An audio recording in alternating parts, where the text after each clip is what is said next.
these uncertain times, an already potentially stressful situation like child custody, well, those can become even more difficult for exes to deal with. Again, there's so much going on right now, so many things to worry about. Sure enough, Salt Lake City police say they saw a huge increase in the number of calls for officers responding to custody dispute situations last month.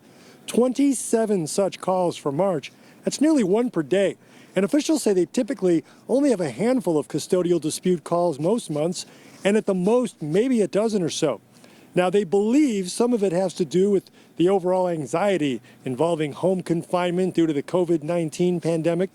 Parents now, they might not be able to agree on things like drop-off locations or on which parent is doing a better job of practicing safe social distancing.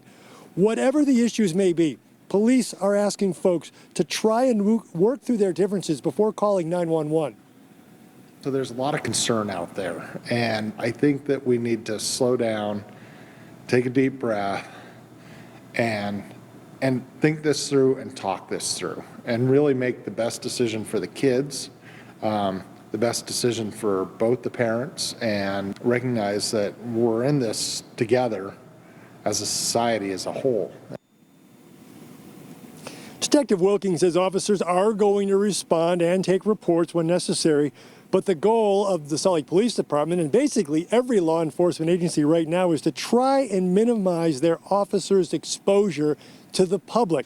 And what they really want to avoid in situations like this is having a child custody call wind up evolving into something more, more dangerous, like a domestic violence situation. So word to the wise, folks out there, if you can all get along a little bit better before calling 911, that is highly recommended at this point. For now, we're live in Salt Lake City. Scott McCain, Fox 13 News, Utah.